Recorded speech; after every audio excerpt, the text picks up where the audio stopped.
Hello दोस्तों, मैं रंजन स्वागत करता हूं आपका अपने इस यूट्यूब चैनल आरकेपी कोचिंग सेंटर पे। तो दोस्तों, आज के इस वीडियो में हम जानने वाले हैं क्लास 8 JCERT मैथ बुक का प्रश्नावली 9.2। इसके सारे प्रश्न उत्तर को आज हम कवर करने वाले हैं। तो चलिए वीडियो को शुरू करते हैं।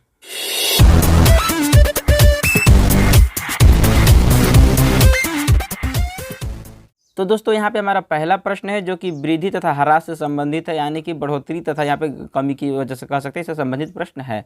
तो यहाँ पे पहला प्रश्न कहा जा रहा है कि सविता की मासिक आय यानी महीने का जो इनकम है वो ₹6500 थी। ठीक है, ₹6500 थी।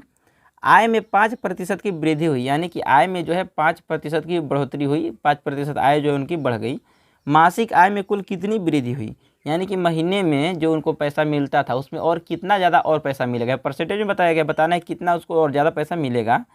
उसके बाद उसकी मतलब यहाँ पे जो है वृद्धि के बाद उसकी आय ज्ञात कीजिए। मतलब अगर सपोज मानते हैं कि अगर उसका आय 10 रुपया बढ़ा है तो उसका उसके बाद कितना हो जाएगा, 6510 हो जाएगा। तो इसी तरह से मतलब बताना है कि 5% कितना होगा। तो यहाँ पहले देखिए, तो इसके लिए क्या करेंगे, सबसे पहले जो दिया है उसको लिख लेंगे। दिया है, क्या दिया है, इनका मासिक आय, मासिक आय ₹6500। ठीक है, तथा और क्या दिया, यहाँ पे वृद्धि भी दिया है ना, इन आय में वृद्धि हो रहा है। वृद्धि कितना हो रहा है, 5%। ठीक है, तो यहाँ 6500 में 5% वृद्धि हो रहा है, इसलिए हम क्या करेंगे, 6500 का 5% निकालेंगे। तो यहाँ पे लिखेंगे इसीलिए ₹6500 का 5% कितना होगा, तो 6500 जो है इसको भाग गुना करेंगे 5 से, जितना परसेंटेज निकालना होता है उतना से गुना करते हैं और भाग दे देते हैं 100 से। ठीक है, तो 2 जीरो से 2 जीरो कट जाएगा। यहाँ पे हो गया आपका 5 पचे 25 का 5 हासिल 2 और 5 छक 30 और 2 32। तो यहाँ पे ₹325 इनकी जो है 5% का मतलब हुआ कि ₹325 इनका जो है महीने का बढ़ गया है। तो अब बढ़ने के बाद पूछा जा रहा है कि वृद्धि के बाद उसकी आय ज्ञात कीजिए। तो यहाँ पे लिखेंगे वृद्धि के बाद उसकी आय। तो इसके लिए क्या करेंगे, पहले जितना था, पहले कितना था 6500, अब यहाँ पे जोड़ देंगे। अभी जितना आय बढ़ा है यानी कि ₹325 बढ़ा है, 325 जोड़ देंगे। अब यहाँ पे इनका आय जो हो गया वो हो जाएगा ₹6825। ठीक है, 6500 था, 300 बढ़ा, ₹6825। ठीक है, ₹6825 इसका आंसर हो जाएगा। तो अब देखते हैं दूसरे नंबर का प्रश्न, जिसमें कहा जा रहा है कि एक शहर की जनसंख्या 10,000 है। यदि उसमें 2% वार्षिक ह्रास हुई, यानी कि साल में 2% जो है कमी हुई, तो 1 वर्ष बाद शहर की जनसंख्या ज्ञात कीजिए। तो यहाँ पे जो चीज़ें दी हुई हैं पहले हम उन्हें लिख लेंगे। दिया है शहर की जनसंख्या कितनी है, 10,000, और यहाँ पे ह्रास हो रहा है, ह्रास कितना हो रहा है, 2%। ठीक है, तो 1 वर्ष बाद पूछ रहा है तो 2% इसका पहले निकालेंगे। इसीलिए 10,000 का 2% कितना होगा, 10,000 लिखेंगे, गुना करेंगे 2 से और भाग देंगे 100 से। ठीक है, 100 से काटेंगे तो यहाँ पे 2 जीरो कट जाएगा। यहाँ पे बचा 10 दूना 20, यहाँ पे 2 जीरो है ना, 100 था, 100 गुना 2 हो गया तो 200 हो गया। ठीक है, 200। तो यानी कि ह्रास कितना हुआ, 2% का मतलब है कि 200 यहाँ पे कमी हुआ है। ठीक है, अब यहाँ पे लिखेंगे 1 वर्ष बाद शहर की जनसंख्या कितना होगा, पहले कितना था, पहले था आपका 10,000, अब उसमें से 200 घटा देना है, सॉरी 200। ठीक है, 200 घटा देना है तो कितना बचेगा, यहाँ पे बच जाएगा 9,800। ठीक है, तो 9,800 इसका आंसर हो जाएगा। यहाँ पे देखिए तीसरे नंबर का प्रश्न है, जिसमें कहा जा रहा है कि एक बगीचे में कुल खड़े वृक्षों की संख्या 40 थी, यानी बगीचे में कुल 40 वृक्ष थे। आंधी के कारण 10 वृक्ष उखड़ गए, तो उसमें से 10 वृक्ष उखड़ गए, वृक्षों की संख्या में कितने प्रतिशत की कमी हुई, यानी कि जो 10 है ना, 10 का प्रतिशत निकालना है, क्योंकि 10 वृक्ष ही तो कम हुए हैं, तो यहाँ 10 का प्रतिशत निकालना है। तो पहले लिख लेंगे, दिया है, क्या दिया हुआ है, यहाँ पे लिख सकते हैं खड़े वृक्षों की संख्या, या पहले लिख लेंगे कुल वृक्षों की संख्या, ठीक है, कुल वृक्षों की संख्या 40। अब उखड़े हुए वृक्षों की संख्या, उखड़े हुए वृक्षों की संख्या कितना है, 10 है, इसीलिए 10 का प्रतिशत, ठीक है। 10 का प्रतिशत तो निकाल रहे हैं, ठीक है, लेकिन किसके सापेक्ष निकाल रहे हैं, यार देखिए 10 का प्रतिशत निकालना है, टोटल थे 40, ठीक है। अब इसका गुना करेंगे 100 से, एक जीरो से एक जीरो कट जाएगा, 2 से काटेंगे तो 2 दूना 4 हो जाएगा, 2 पचे 10 हो गया, और 2 से काटेंगे तो 2 पचे 10 हो गया, ठीक है। तो 5 गुना 5 बराबर हो गया आपका 25%, ठीक है। तो यहाँ पे लिख देंगे अतः कितने प्रतिशत कमी हुई ना, तो अतः 25% की कमी हुई। यहाँ पे पूछ रहा था वृक्षों की संख्या में कितनी कमी था, अतः वृक्षों की संख्या में 25% की कमी हुई, ऐसे ही लिख सकते थे, ठीक है। अब यहाँ पे चौथे नंबर का प्रश्न है जिसमें कहा जा रहा है कि यदि, यहाँ देखिए श्रमिकों की मजदूरी में, ठीक है, श्रमिकों की मजदूरी में 5% की वृद्धि होती है। तो अब हमारे सामने यहाँ पे चौथे नंबर का प्रश्न है जिसमें कहा जा रहा है कि श्रमिकों की मजदूरी में 5% की वृद्धि होती है, यदि उसका बढ़ा हुआ कुल मजदूरी रुपये 210 है तो प्रारंभिक मजदूरी ज्ञात कीजिए, ठीक है।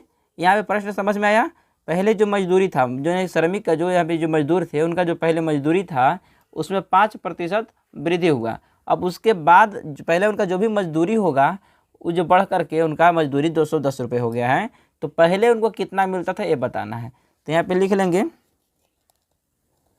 माना कि, ठीक है, क्या मानेंगे, प्रारंभिक मजदूरी, यहाँ पे लिख सकते हैं प्रारंभिक मजदूरी 100%। प्रारंभ में मानते हैं कि उनको 100% मिलता था। अब वृद्धि कितना हुआ, वृद्धि हुआ है 5%, ठीक है। अब यहाँ पे लिखेंगे वृद्धि के बाद मजदूरी, वृद्धि के बाद मजदूरी कितना, पहले वृद्धि के पहले कितना माने थे 100%, उसमें 5% का वृद्धि हुआ तो हो गया आपका 105%, ठीक है। वृद्धि के बाद का मजदूरी का 105%।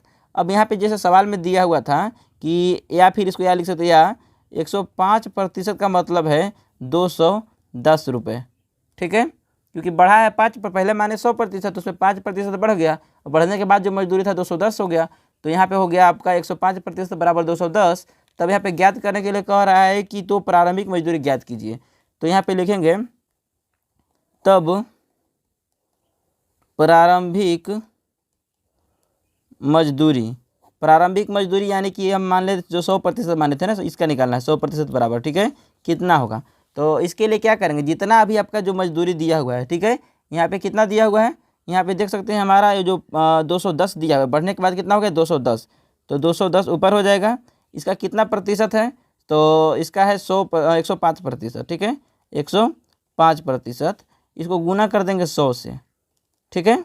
अब इसको काट लेंगे, तो यहाँ पे जब काटेंगे तो 21 पचे हो जाएगा आपका 105, और इसको काटेंगे तो 20 पचे 100, 21 से 21 कट जाएगा, यहाँ पे बचा 1, यहाँ पे 0 है उतर जाएगा, ठीक है। तो 10 गुना 20 करेंगे तो 20 दहा में कितना हो जाएगा 200। यहाँ पे लिख सकते हैं कि अतः श्रमिक की प्रारंभिक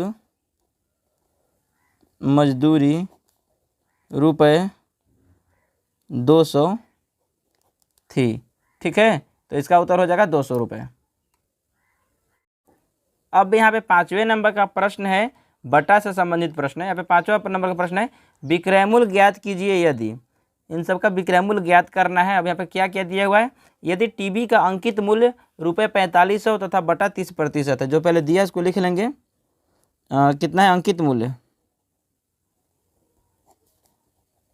अंकित मूल्य यहाँ पे दिया हुआ है 4500 और बट्टा यहाँ पे दिया हुआ है 30%।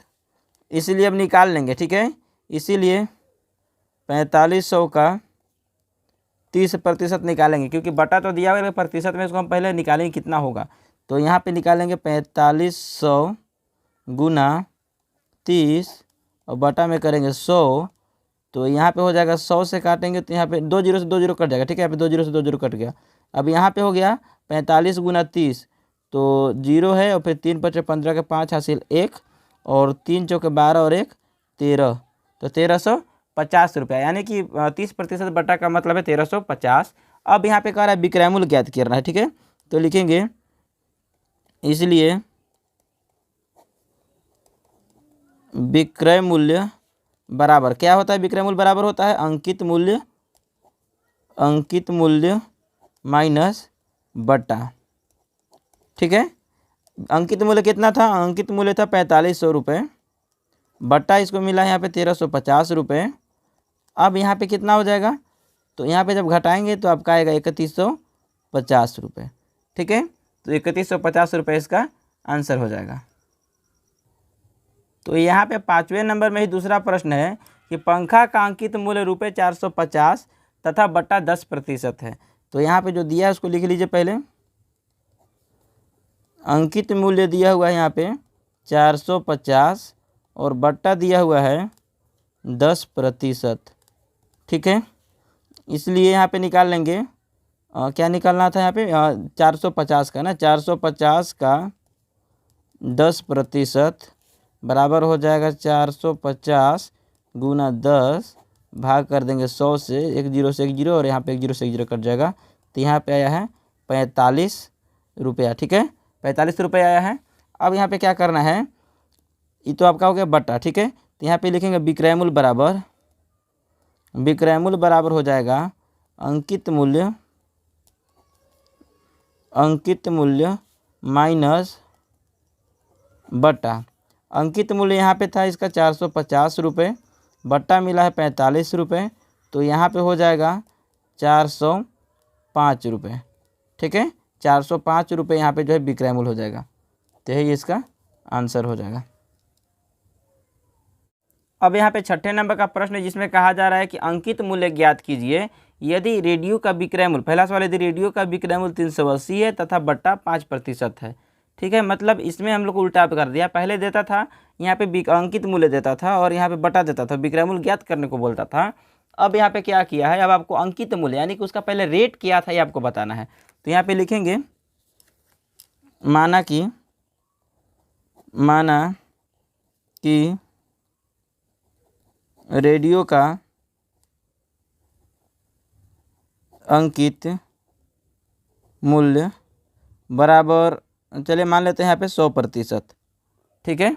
रेडियो का अंकित मूल्य जो है मान लेते हैं 100%, क्योंकि बटा जो है 5% में दिया ना, तो यहाँ पे 100% हो गया 100%, तथा यहाँ पे बटा दिया है, बटा कितना दिया है, बटा दिया है 5%। अब यहाँ पे थोड़ा सा सेंस लगाइएगा, जब 100% अंकित मूल्य मान है, बटा दे रहा है 5%, बटा दे रहा है मतलब इतना कम रेट पे बिकेगा, तो जितना भी मूल्य है उसमें उतना 5% वो कम कर देंगे। तो यहाँ पे लिखेंगे, यहाँ पे तब हो जाएगा यहाँ पे, ठीक है। तब इसका विक्रय मूल्य बराबर क्या हो जाएगा, विक्रय मूल्य का जब फार्मूला लगाएंगे, विक्रय मूल्य बराबर क्या होता है, अंकित मूल्य और माइनस यहाँ पे हो जाएगा बट्टा। तो अंकित मूल्य जो था यहाँ पे 100% मान लिए हैं और बट्टा हो रहा है आपका यहाँ 5%, तो बराबर हो जाएगा यहाँ पे 95, ठीक है। तो 95% क्या हो रहा है, विक्रय मूल्य होगा, ठीक ना। अब 95 निकला हमारा प्रतिशत में, अब इसको बताना है कि 95% का मतलब कितना है, यानी कितना में उस सामान को बेचा गया। तो यहाँ पे निकालेंगे तब, या फिर लिख सकते हैं अब रेडियो का विक्रय मूल्य, ठीक है, रेडियो का यहाँ पे अंकित मूल्य ज्ञात करना था ना, तो अंकित मूल्य बराबर लिख लेते हैं, अंकित मूल्य बराबर हो जाएगा। अब सबसे पहले देखिए यहाँ पे कितना दिया हुआ है, 380 क्या था यहाँ पे, हाँ 380 जो आपका यहाँ पे विक्रय मूल्य है, जो जितना दिया हुआ है उसको लिखेंगे 380 का प्रतिशत कितना है, तो 95% है, ठीक है, 95% है। इसको अब 100 से गुना कर देंगे, 100 से गुना करेंगे तो कितना होगा, 19 पचे 95 हो जाएगा, और यहाँ पे हो जाएगा 20 पचे 100, 19 से काटेंगे 19 दूनी 38, यहाँ पे 20 हो गया, ठीक है। 20 गुना 20 करेंगे कितना होगा, तो यहाँ पे हो जाएगा 400। तो जो विक्रय मूल्य यहाँ पे अंकित मूल्य जो था वो रेडियो का लिख लेते हैं। रेडियो का अंकित मूल्य 400, ठीक है। तो रेडियो का अंकित मूल्य कितना है? 400 रुपये। अब देखते हैं दूसरे नंबर, इसी में दूसरे नंबर का भी है। तो अब यहाँ पे इसका दूसरे नंबर का जो प्रश्न है जिसमें कहा जा रहा है कि घड़ी का विक्रय मूल्य ₹360 तथा बटा 10% है। ये भी सेम क्वेश्चन है। देखिए बस यहाँ पे रेट जो है चेंज कर दिया। यहाँ पे विक्रय मूल्य यहाँ पे दिया था 380, यहाँ पे 360 है, बटा 5% है, बटा 10% है, ठीक है। तो यहाँ पे भी सेम मानेंगे। माना कि घड़ी का अंकित मूल्य, ठीक है, बराबर मान लेते हैं 100%। यहाँ पे बट्टा दिया जा रहा है वो है 10%। अब यहाँ पे लिख लेते हैं विक्रय मूल्य बराबर क्या हो जाएगा, यानी विक्रय मूल्य कितना प्रतिशत में बेचा जाएगा। तो यहाँ पे 10 में से यहाँ पे देखिए 100 टोटल था, यानी कि होता है अंकित मूल्य माइनस यहाँ बट्टा, तो 10%। अब यहाँ पे हो गया आपका 90%, ठीक है। तो विक्रय मूल्य हो गया आपका यहाँ पे 90%। अब 90% हो गया, 90% का निकालेंगे, यहाँ पे लिखेंगे इसीलिए यहाँ पे लिख सकते हैं अब घड़ी का है ना, घड़ी का अंकित मूल्य बराबर, यानी कि 100% बराबर कितना होगा। तो यहाँ पे अंकित मूल्य के लिए हम करेंगे, हमारा वैल्यू कितना दिया हुआ है 360 रुपये। तो 360 इसका प्रतिशत कितना है 90, 10 से 10 काटेंगे, गुना करना था 100 से, ठीक है। और 9 चौका 36। तो यहाँ पे अब होगा 100 गुना 4 करेंगे तो आपका आ जाएगा 400 रुपये, ठीक है। तो इसका भी वैल्यू 400 और इसका भी वैल्यू 400, दोनों का यहाँ पे 400 रुपये अंकित मूल्य आया है, ठीक है। अब देखते हैं अगला प्रश्न। अब देखते हैं 7वें नंबर का प्रश्न जिसमें कहा जा रहा है प्रतिशत में बट्टा ज्ञात कीजिए यदि, अब क्या दिया हुआ है, एक कॉपी का अंकित मूल्य ₹60 है, यानी अंकित मूल्य दिया हुआ है तथा विक्रय मूल्य 51 है। अब बट्टा ज्ञात करना है। तो बट्टा का फार्मूला अगर आप देखते हैं तो बट्टा बराबर होता है बट्टा गुना 100 बटा में यहाँ पे हो जाता है आपका अंकित मूल्य। तो यहाँ पे पहले आपको बट्टा निकालना पड़ेगा, क्योंकि यहाँ पे बट्टा जो है ना आपका यहाँ पे दिया हुआ नहीं है। तो निकालेंगे पहले बट्टा, पहले लिख लीजिए दिया है क्या दिया हुआ है, अंकित मूल्य 60 रुपये,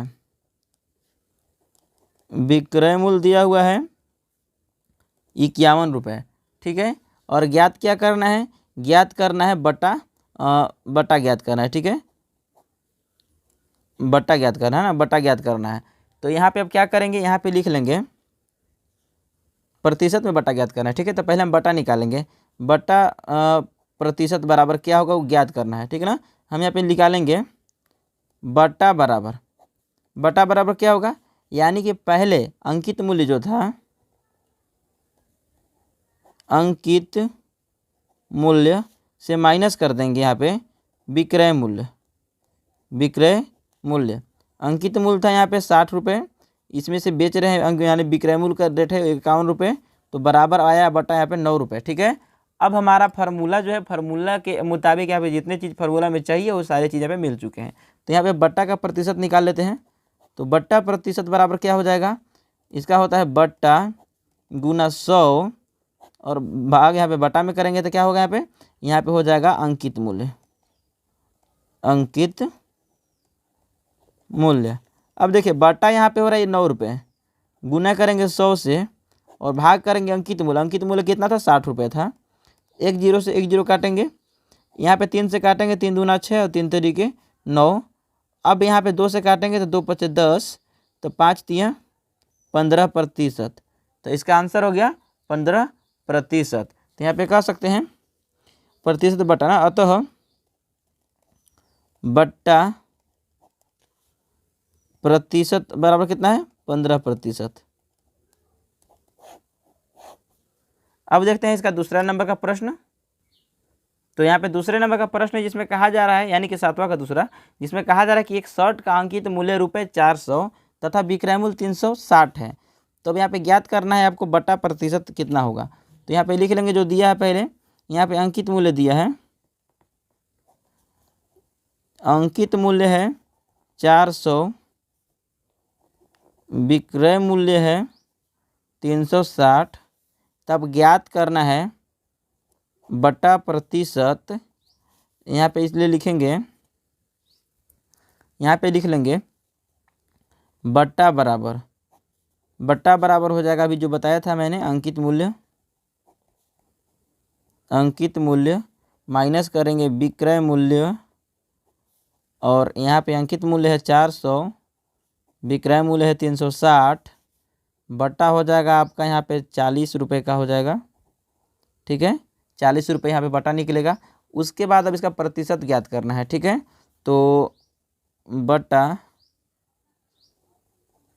प्रतिशत बराबर हो जाएगा बट्टा गुना 100, और बट्टा में हो जाएगा यहाँ पे अंकित मूल्य। ठीक है, अंकित मूल्य, यहाँ पे बट्टा, यहाँ पे कैसे इसलिए होगा कि बट्टा गुना 100 हुआ, फिर उसके बाद बट्टा यहाँ पे लाइन को बोले, इसलिए यहाँ पे हंसी आई थोड़ी सी। तो यहाँ पे बट्टा गुना 100 हो गया, उसके बाद बट्टा में अंकित मूल्य हो गया।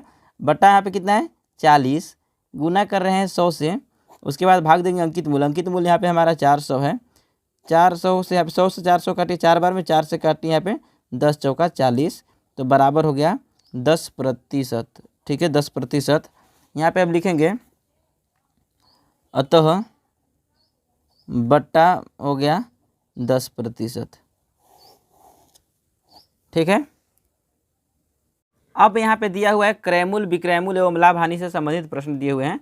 8वें नंबर का प्रश्न है जिसमें कहा जा रहा है कि निम्न सौदे में होने वाले लाभ या हानि प्रतिशत ज्ञात कीजिए। तो यहाँ पे आपको दिया हुआ है, अब पहला प्रश्न दिया हुआ है, देख लेते हैं क्या प्रश्न है। तो यहाँ पे पहला प्रश्न है कि एक मोबाइल रुपये 7500 में खरीदा गया तथा इसे रुपये 6600 में बेचा गया। तो यहाँ पे देखिए, ये जो खरीदा जाता है उसको बोलते हैं क्रयमूल्य, और जो बेचा जाता है उसको बोलते हैं विक्रयमूल्य। ठीक है, तो यहाँ पे जो दिया है पहले लिख लेते हैं। क्रयमूल्य कितना में खरीदा गया 7500 में, कितना में बेचा गया, यानी कि विक्रयमूल्य इसका कितना है, तो विक्रयमूल्य है 6600। जब इस तरह से हो गया, अब इसके बाद क्या करना है, जब इसमें लाभ होगा या हानि होगी कैसे पता चलेगा।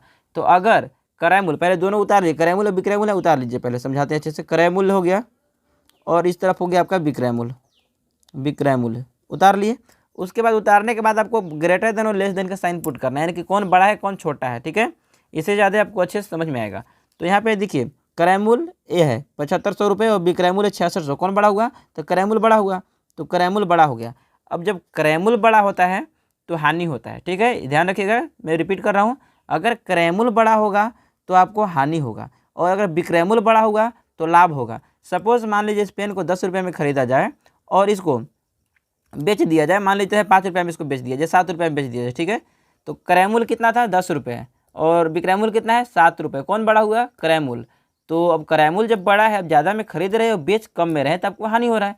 तो यहाँ पे लिखेंगे इतना हो गया, इसलिए यहाँ पे लिखेंगे इसलिए हानि, यहाँ पे चूंकि लिख लेंगे। ठीक है, चूंकि क्रयमूल्य जो है बड़ा है विक्रयमूल्य से, इसलिए हानि बराबर हो जाएगा आपका, हानि बराबर क्या होता है, हानि का फॉर्मूला होता है कि जिससे देखिए हानि का आसान से फॉर्मूला बता रहे हैं, हानि जो है कौन बड़ा है, इसमें क्रयमूल्य बड़ा है, तो बड़ा में से छोटा को घटा देंगे, तो हानि बराबर हो जाएगा आपका क्रयमूल्य माइनस विक्रयमूल्य। ठीक है, अब उसके बाद यहाँ वैल्यू पुट कर, क्रयमूल्य कितना है, क्रयमूल्य है आपका 6600 रुपये, क्रयमूल्य है 7500 रुपये, और विक्रयमूल्य है यहाँ पे 6600 रुपये। कितना होगा हानि, तो यहाँ पे अगर घटाएंगे तो 2 जीरो कैसी रह जाएगा। उसके बाद यहाँ पे 15 से 6 हो जाएगा तो 9, और यहाँ पे 6 से यहाँ पे तो 6। ठीक है, 900 रुपये। तो हानि कितना हुआ 900 रुपये। अब पूछ रहा है कि इसका प्रतिशत ज्ञात कीजिए। ठीक ना, निम्न सौदे में होने वाला लाभ या हानि का प्रतिशत ज्ञात कीजिए। तो हानि हुआ है तो यहाँ पे हानि का प्रतिशत निकालेंगे, तो निकालेंगे हानि प्रतिशत बराबर, अभी जिस तरह से बट्टा का प्रतिशत निकाले थे सेम यहाँ पे हानि प्रतिशत होता है। तो यहाँ पे जैसे हानि बट्टा के लिए निकालते हैं, बट्टा गुना 100, बट्टा में यहाँ पे क्रयमूल्य, तो अंकित मूल्य, तो यहाँ पे हो जाएगा हानि प्रतिशत का होता है हानि गुना 100, और बट्टा में हो जाएगा यहाँ पे आपका क्रयमूल्य, यानी जितनी भी वस्तु को खरीदी गई थी। ठीक है, अब यहाँ पे हानि हो रहा है आपका 900 रुपये का, 100 से गुना करेंगे और भाग करेंगे, आपका क्रयमूल्य कितना था, क्रयमूल्य आपका था 7500 रुपये। ठीक है, अब 2 जीरो से 2 जीरो काट देंगे, और यहाँ पे अगर काटते हैं 9 से 3 से काटिए, 3 तरीके 9, यहाँ पे 25 दिया 75, अब फिर 25 से काटेंगे, 25 चौका 100, तो 3 चौका 12% क्या हो रहा है, 12% हानि हो रहा है। अब यहाँ पे दूसरे नंबर में कहा जा रहा है कि एक बैटरी रुपये 1800 में खरीदी गई तथा रुपये 1600 में बेची गई, यानी कि यहाँ पे आपको दिया हुआ है आपका क्रय मूल्य 1800 रुपये और विक्रय मूल्य 1600 रुपये। ठीक है, दो चीज़ें दी हुई हैं। अब यहाँ पे क्या करना है, अब आपको लाभ हो रहा है या हानि हो रहा है कैसे पता चलेगा, तो दोनों को पहले उतारेंगे, क्रय मूल्य और इधर विक्रय मूल्य, और दोनों में देखेंगे कि बड़ा कौन है, क्रय मूल्य बड़ा है विक्रय मूल्य, तो क्रय मूल्य 1800 है, विक्रय मूल्य 1600 है, तो फिर से हानि हो रहा है, यानी कि बड़ा आपका क्रय मूल्य हो गया। जब क्रय मूल्य बड़ा होता है तो आपको हानि हो जाता है, ज़्यादा में जब खरीदेंगे कम में बेचेंगे तो आप जाहिर सी बात है कि हानि होगा। तो यहाँ पे लिखेंगे इसीलिए हानि बराबर हो जाएगा आपका, इसको क्रय मूल्य से हम विक्रय मूल्य को घटा देंगे, जो बड़ा होगा बड़ा छोटा को घटा देंगे, क्रय मूल्य और माइनस विक्रय मूल्य। क्रय मूल्य आपका यहाँ पे है 1800 रुपये और विक्रय मूल्य है 1600 रुपये, इसलिए हानि हुआ 200 रुपये का।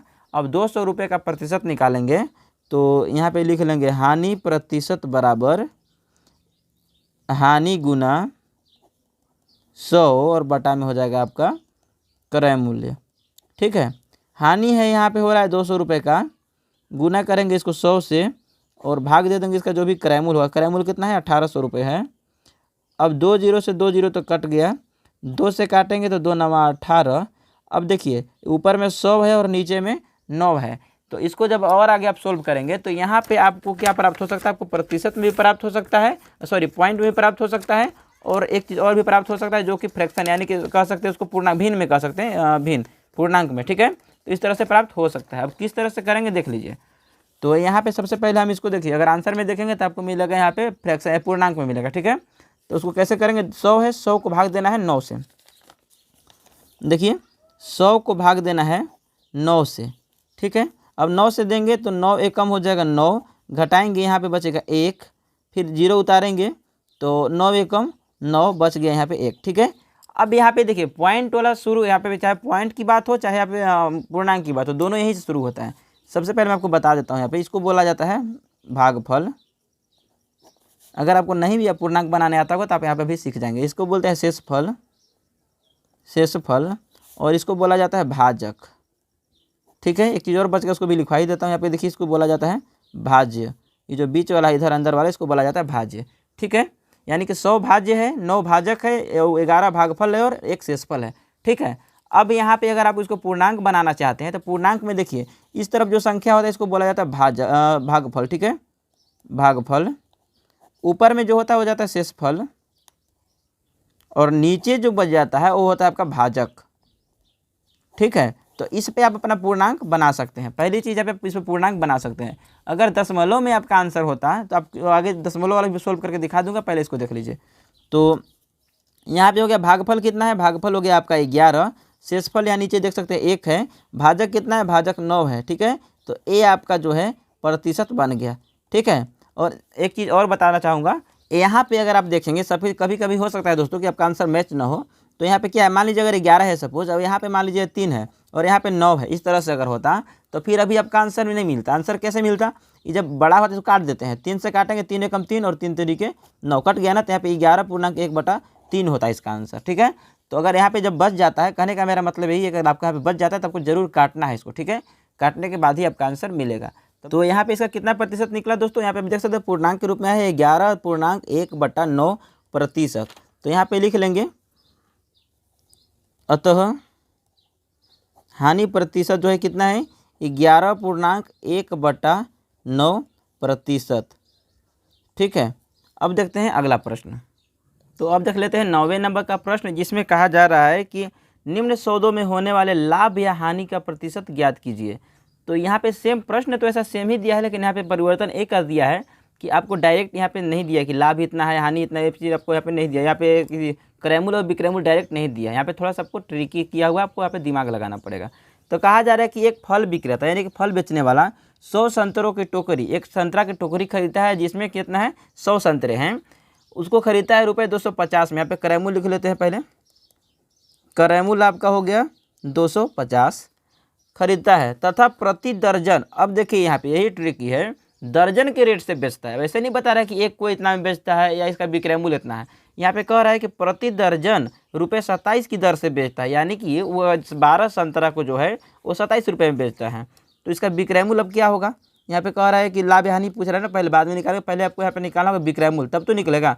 तो अब यहाँ पे विक्रय मूल्य यहाँ पे हो जाएगा, विक्रय मूल्य पहले निकालेंगे हम। ठीक है, विक्रय मूल्य बराबर, विक्रय मूल्य बराबर क्या निकालेंगे अभी हम, हमें दिया हुआ है जो मात्रा दिया है, कितना मात्रा है, पहले मात्रा निकालेंगे यानी फल कितना है, उसका दर फिर निकालेंगे किस दर से बेच रहा है। ठीक है, तो अब मात्रा देखिए, मात्रा अगर देखेंगे तो 100 पीस है। ठीक है, लेकिन अगर दर्जन में देखेंगे तो 12×96 8 दर्जन हो गया और 4 पीस हो गया। तो चाहे तो आप 8.4 से निकाल सकते हैं, या फिर एक और तरीका है कि आप मात्रा यहाँ पे लिख दीजिए, मात्रा आपका यहाँ पे 100 पीस है। ठीक है, इसमें ज़्यादा आसान रहेगा, 100 पीस है।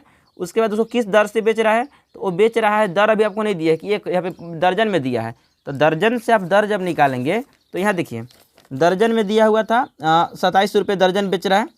अब यहाँ पे 27 12 एक दर्जन में कितने होते हैं, 12 होते हैं, 12 इकाई होते हैं। जब इसको भाग देंगे तो आपको मिलेगा यहाँ पे 2.25, ठीक है, रुपये।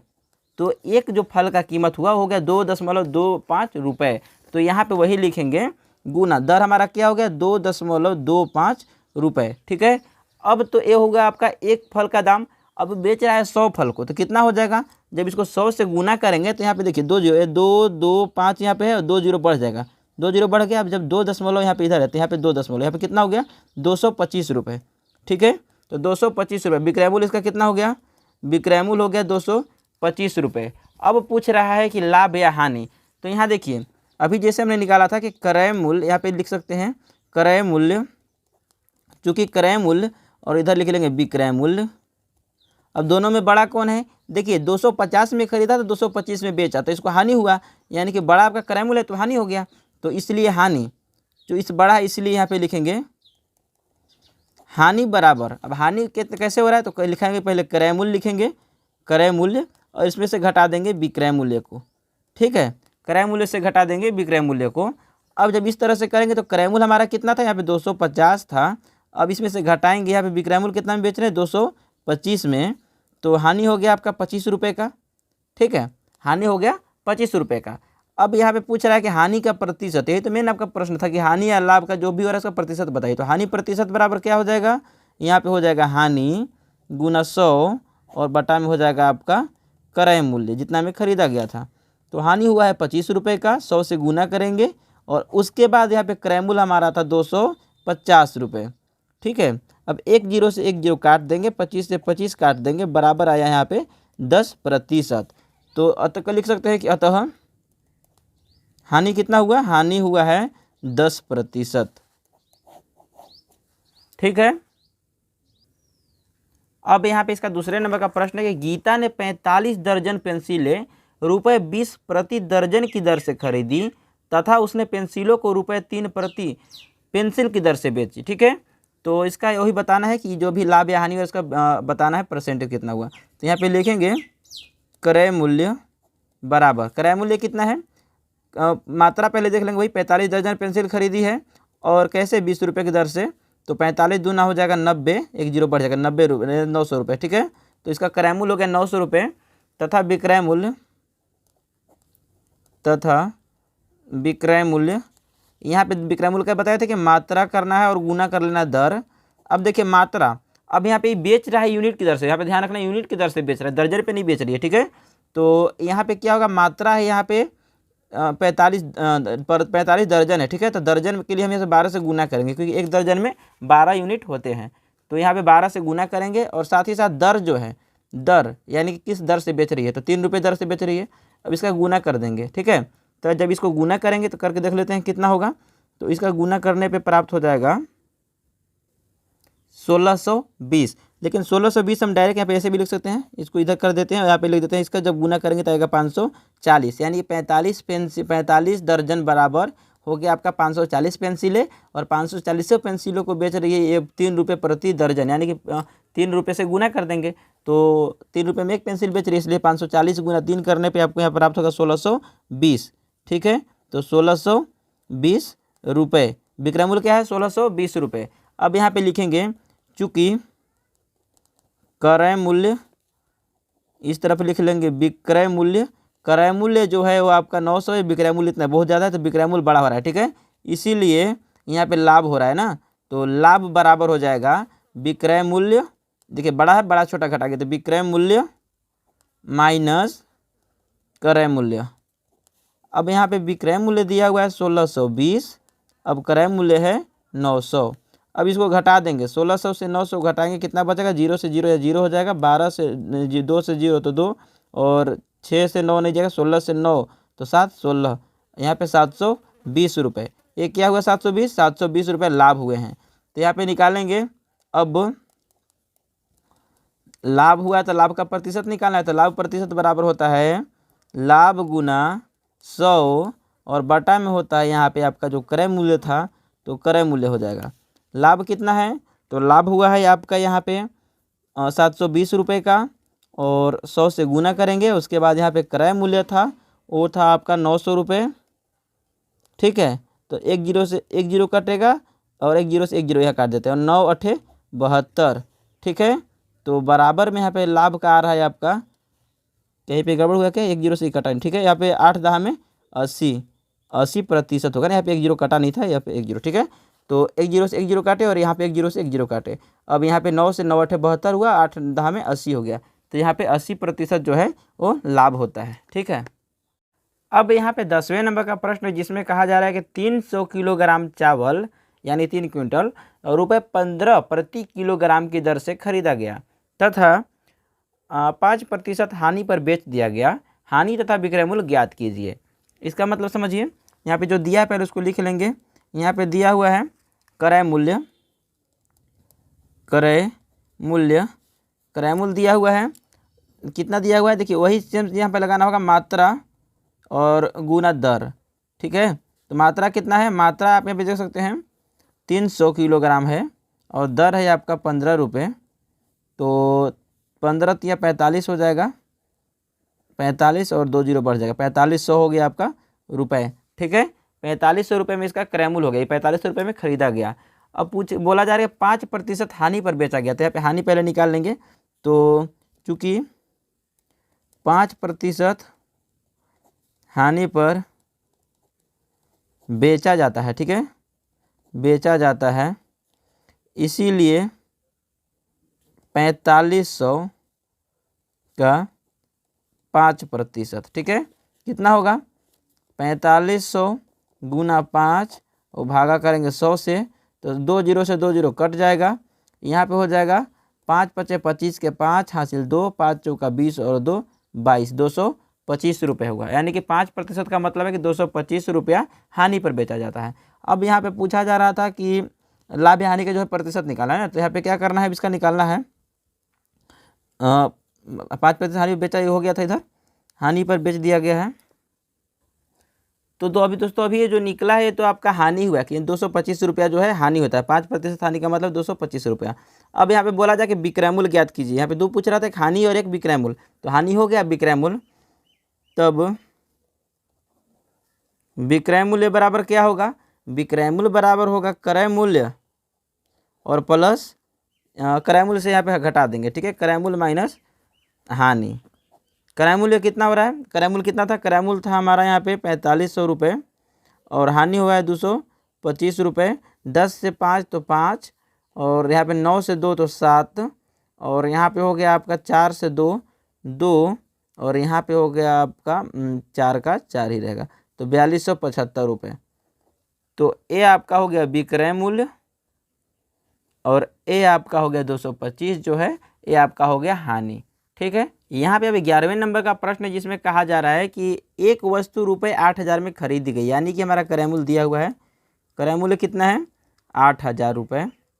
तो यहाँ पे क्रय मूल्य हो गया 8000 और 10% लाभ पर बेची गई, लाभ तथा विक्रय मूल्य ज्ञात कीजिए। अब यहाँ पे बोला कि 10% लाभ पर बेची गई, यहाँ पे लिख देंगे चूंकि वस्तु को 10% लाभ पर बेचा जाता है, ठीक है, बेचा जाता है, इसीलिए 8000 का 10% कितना होगा, 8000 को हम गुना करेंगे 10 से और भाग दे देंगे 100 से, 2 जीरो से 2 जीरो कट जाएगा, यहाँ पे हो जाएगा आपका 8 एकम 8 और 2 जीरो बढ़ जाएगा। ठीक है, तो यानी कि 10% का मतलब है 800 रुपये। ठीक है, वस्तु को जो है 800 रुपये लाभ पे बेचा जाता है। यहाँ पे लाभ पूछ रहा था, पहला लिख लेंगे, लाभ जो है वो है 800 रुपये। उसके बाद अब पूछा जा रहा है कि कितना में बेचा गया, यानी विक्रय मूल्य बताइए। तो यहाँ लिखेंगे अब विक्रय मूल्य बराबर क्या होता है, क्रय मूल्य, और अगर लाभ हो रहा है तो लाभ को जोड़ते हैं और हानि हो रहा है तो हानि को घटाते हैं। तो यहाँ पे लाभ हो रहा है जोड़ देंगे, क्रय मूल्य यहाँ पे है आपका 8000 और विक्रय मूल्य है 800, ठीक है। तो यहाँ पे विक्रय मूल्य सॉरी यहाँ पे लाभ था 800 तो विक्रय मूल्य कितना हो गया 8800। तो यहाँ पे 8800 रुपये क्या हो गया इसका विक्रय मूल्य, विक्रय मूल्य। तो यहाँ पे जो विक्रय मूल्य है वो 8800 और लाभ जो है वो 800 रुपये है, ठीक है। तो अब देखते हैं 12वें नंबर का प्रश्न, जिसमें कहा जा रहा है कि एक दुकानदार पुस्तक के 300 प्रतियां मतलब 300 कॉपियां खरीदता है, 15% लाभ पर बेचता है। बेचने की बात की जा रही है, 300 कॉपियां बेचता है कितना 15% लाभ पर। यदि एक पुस्तक का क्रय मूल्य ₹48 है तो पुस्तकों का विक्रय मूल्य ज्ञात कीजिए, ठीक है। तो पुस्तक को कितना में बेचा वो ज्ञात करना है। तो यहाँ पे पहले क्रय मूल्य निकाल लेते हैं। क्रय मूल्य बराबर यहाँ पे वही हो जाएगा, यहाँ पे कह सकते हैं मात्रा और गुना दर। मात्रा यहाँ पे आप देख सकते हैं 300 है और दर कह रहा है कि एक कॉपी का जो मूल्य है पुस्तक का मूल्य है वो 48 रुपये है, ठीक है, 48 रुपये है। तो 3 × 24 का 4 हासिल हो गया 2 और 3 × 12 और 2 14। यहाँ पे कितना हो गया, यहाँ पे देख सकते हैं डबल जीरो बैठा देने पे 14,400 रुपये हुआ, ठीक है, 14,400 रुपये इसका हो गया आपका क्रय मूल्य। अब यहाँ पे पूछा जा रहा है इसका कि 15% लाभ पर बेचता है, ठीक है। तो इसीलिए निकालेंगे चूँकि 15% है, 15% लाभ पर बेचा जाता है, बेचा जाता है। यहाँ पे ऐसे भी लिखा जा सकता है कि चूँकि पुस्तक को 15% लाभ पे बेचा जाता है, इसीलिए कितना था पुस्तक की संख्या 300 ना, तो यहाँ इसका रेट पहले तो 14,400 का 15% भाग देंगे 100 से, 2 जीरो से 2 जीरो कैंसिल आउट हो गया। अब यहाँ पे बचा आपका 14, यहाँ पे 144 गुना 15 बचा है, इसका गुना कर लेंगे तो 15 चौका 60 के 0 हासिल हो गया 6 और 15 चौका 60 और 6 66 के 6 हासिल 6, 15 कम 15 और 6 21। तो इसका गुना करने पे कितना आ रहा है, यहाँ पे 2160 आ रहा है, ठीक है, 2160। यहाँ पे देख सकते हैं पहले यहाँ पे 144 जितना भी आया है 14,400, ठीक है। इसका 15% निकालना है तो 14,400 को गुना किए 15 से और भाग दे दिए 100 से। उसके बाद क्या हुआ, यहाँ पे जब गुना करेंगे 2 जीरो से 2 जीरो कट जाएगा तो 144 गुना 15 करने पे आपको 2160 प्राप्त हो जाएगा, ठीक है। तो ये आपका हुआ यानी कि लाभ ना, तो लाभ हुआ आपका, ये क्या है, ये आपका लाभ है 2160 रुपये का। अब उसके बाद कहा जा रहा है कि विक्रय मूल्य बताइए ना, तो यहाँ पे लिखेंगे अब विक्रय मूल्य बराबर, विक्रय मूल्य बराबर क्या होता है, विक्रय मूल्य बराबर लाभ हो रहा है जोड़ देंगे, तो यहाँ पे क्रय मूल्य जितना भी होगा क्रय मूल्य और प्लस लाभ। तो क्रय मूल्य यहाँ पे कितना दिया हुआ है, क्रय मूल्य दिया हुआ है आपका देख सकते हैं 14,400, 14,400 और लाभ हो रहा है 2160। अब इसको जब जोड़ेंगे तो यहाँ पे आपको प्राप्त हो जाएगा 0 0 यहाँ पे 0 हो जाएगा, 6 0 6 होगा और 1 और 4 5 हो जाएगा और 2 और 2 4 6 हो जाएगा और 1 16,560 रुपये, यानी कि इसका विक्रय मूल्य कितना है 16,560 रुपये। अब देख लेते हैं 13वें नंबर का प्रश्न, जिसमें कहा जा रहा है कि जॉर्ज 1200 अंडे ₹16 प्रति दर्जन की दर से खरीदा। अब यहाँ पे पहले क्रय मूल्य जो करा रहा है खरीदा, यानी क्रय मूल्य पहले निकाल लेते हैं। क्रय मूल्य क्या बताए थे, क्रय मूल्य बताए थे कि मात्रा और गुना दर, ठीक है। मात्रा कितना है, मात्रा है आपका 1200 अंडा है, लेकिन और किस दर से खरीदा है 16 रुपये दर से खरीदा, लेकिन 1600 का दाम ही निकालेंगे 12 रुपये दर्जन। यहाँ पे देखिए 16 रुपये दर्जन खरीदा है, ठीक है। तो एक दर्जन में कितने होते हैं 12 होते हैं, तो हम 1200 को 12 से भाग दे देंगे, ठीक है। तो 12 से 12 कट जाएगा, यहाँ पे बचा 1 तो 12 यहाँ पे हो जाएगा 100 और 100 गुना 16 तो बराबर हो गया आपका 1600, ठीक है। तो 1600 क्रय मूल्य कितना हुआ इसका 1600 रुपये, ठीक है। उसके बाद कहा जा रहा है किस खरीदा हो गया उसका वो इन्हें किस दर से बेचे, ठीक है, कि उसे 15% का लाभ हो। चूँकि लाभ 15% है इसीलिए 1600 का 15%, अब 1600 का 15% निकाल देते हैं, 2 जीरो से 2 जीरो कट जाएगा, 16 गुना 15 करेंगे तो आपको यहाँ मिल जाएगा, यहाँ पे 16 गुना 15 करने पे आ जाएगा यहाँ पे देख लेते हैं, 15 अच्छा का 90 हो जाएगा, 90 का 0 हासिल हो गया आपका 9, और 15 एकम 15 और 9 24, तो यहाँ पे हो गया 240 रुपये। ठीक है, तो ये क्या हुआ, 15% का मतलब है कि 240 रुपये, तो 240 रुपये और इसमें जोड़ेगा, तो यहाँ पे कह सकते हैं विक्रय मूल्य, विक्रय मूल्य बराबर क्रय मूल्य और प्लस यहाँ पे लाभ, लाभ हो रहा है ना, तो लाभ, क्रय मूल्य यहाँ पे दिया हुआ था 1600 और प्लस 240 रुपये का लाभ हो रहा है, तो यहाँ पे हो जाएगा 16 और 2 1840 रुपये। ठीक है, 1840 रुपये। लेकिन ये यहाँ पे डायरेक्ट क्रय मूल्य पूछ रहा है कि किस पे देखिए अंडे जो है वो किस दर्जन के रेट से बेचने के लिए कह रहा है। ठीक है ना, तो दर्जन, तो यहाँ पे दर्जन निकालने के लिए क्या करेंगे, कितने दर्जन अंडे हुए थे, अगर यहाँ पे आप देखेंगे 1200 अंडे को अगर 12 से भाग दिए तो 100 दर्जन हुआ था, यही नहीं इसका मतलब है 100 दर्जन, तो यहाँ पे हम 100 से भाग देंगे, तो इसीलिए प्रति दर्जन का मूल्य, प्रति दर्जन का मूल्य क्या होगा, 1840 रुपये यहाँ पे दाम है। अब इसमें दर्जन, कितने दर्जन है, 100 दर्जन है। अब इसको काटेंगे, एक जीरो से एक जीरो कटेगा, अब इसको अगर काटते हैं तो कितना, चलिए 2 जीरो से काट दे, 2 पॉइंट बैठा दें, 2 जीरो काटेंगे तो यहाँ पे पॉइंट था, यहाँ पे आ जाएगा। ठीक है, यानी कि 18 रुपये 40 पैसे। ठीक है, प्रति दर्जन, अगर वो 18 रुपये 40 पैसे यानी कि 18 रुपये 40 पैसे से हिसाब से बेचे अंडे को, तो उसको यहाँ पे 15% का लाभ होगा। ठीक है, अब देखते हैं 14वें नंबर का प्रश्न। अब यहाँ पे 14वें नंबर का प्रश्न है कि एक फल विक्रेता 1200 केले 15 प्रति दर्जन की दर से खरीदा, यानी कि एक दर्जन केले का मूल्य 15 रुपये था और इस हिसाब से वो 1200 केले खरीदा। उसने उसमें से 800 केले जो हैं ₹4 में 2 की दर से बेचा, यानी कि अगर 4 रुपया दिया जाए तो 2 केले मिलेंगे। ठीक है, इस दर से बेचा, तथा शेष को ₹8 में 5 की दर से बेचा, और बाकी जो है 8 रुपया में 5 केले दे रहा था। ठीक है, इस हिसाब से बेचा। तो अब इसमें से उसको लाभ हुआ या हानि हुआ, और लाभ हुआ या हानि हुआ तो उनका भी प्रतिशत बताने कि कितना हुआ। तो इसका लिख देते हैं, पहले लिख देते हैं क्रय मूल्य, क्रय मूल्य बराबर, क्रय मूल्य बराबर वही हम यहाँ पे अप्लाई करेंगे, यहाँ पे मात्रा और गुना दर। मात्रा क्या है, मात्रा है 1200 और दर है आपका 15, लेकिन यहाँ पे मात्रा एक का ही रेट नहीं, 12 एक दर्जन का रेट है। ठीक है, 15 रुपये। तो यहाँ पे हम क्या कर रहे हैं, यहाँ पे 12 से भाग करेंगे इसको। ठीक है, तो यहाँ पे 12 से भाग करेंगे तो यहाँ पे 1200, यहाँ पे 12 से 12 कट जाएगा, 100 बचेगा, तो यहाँ पे आ जाएगा 100 गुना 15, 100 गुना 15 बराबर हो गया आपका 1500 रुपये। ठीक है, तो 1500 रुपये ये आपका हो गया क्रय मूल्य। अब इसका विक्रय मूल्य देख लेते हैं।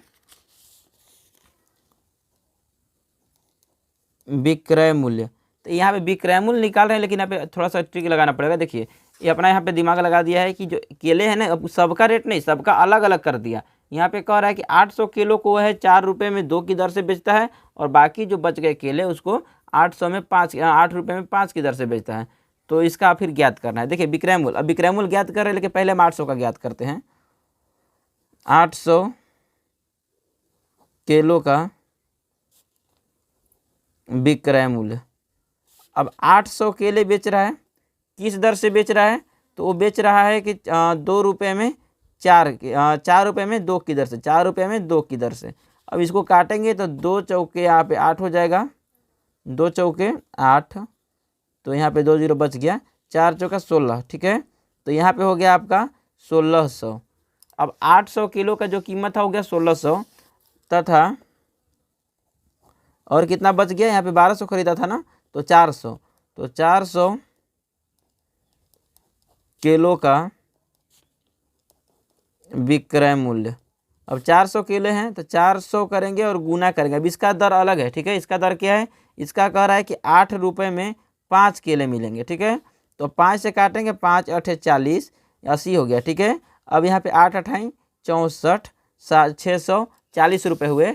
अब यहाँ पे दोनों को विक्रय मूल्य जोड़ देंगे तो कुल यहाँ पे हो जाएगा विक्रय मूल्य, कुल विक्रय मूल्य बराबर हो जाएगा यहाँ पे 1600 और प्लस 640, 16 और 6 2240 हो जाएगा, यहाँ पे 2240 रुपये हुए। उसके बाद अब यहाँ पे आपका क्रय मूल्य और विक्रय मूल्य दोनों निकल गया। अब लाभ या हानि हो रहा है, कितना हो रहा है वो बताना है। तो यहाँ पे लिखेंगे, अब यहाँ लिख देते हैं, चूँकि क्रय मूल्य और इस तरफ लिख लेते हैं विक्रय मूल्य। अब देखिए क्रय मूल्य इसका कितना है, क्रय मूल्य इसका था यहाँ पे 1500 और विक्रय मूल्य हुआ 2240, दोनों में कौन बड़ा है, विक्रय मूल्य बड़ा है, इसीलिए यहाँ पे हो रहा है लाभ। ठीक है, लाभ, और लाभ बराबर होता है विक्रय मूल्य माइनस क्रय मूल्य। अब यहाँ पे विक्रय मूल्य दिया हुआ है 2240, अब 1600 यहाँ पे 1500 रुपये यहाँ पे जो है क्रय मूल्य है। अब घटा देंगे, 0 0 यहाँ पे 0 रहेगा, 14 से यहाँ पे 4 से 0 तो यहाँ पे 4 होगा, और 2 से 5 नहीं जाएगा, 12 से 5 तो यहाँ पे 7, और 1 से 1 तो यहाँ पे 0, 740 रुपये का यहाँ पे जो है लाभ हुआ है। ठीक है, लेकिन यहाँ पे लाभ या हानि का जो है प्रतिशत पूछा है, तो यहाँ पे लाभ हुआ है, यहाँ पे लिखेंगे लाभ प्रतिशत, लाभ प्रतिशत बराबर लाभ गुना 100 बटा में क्रय मूल्य।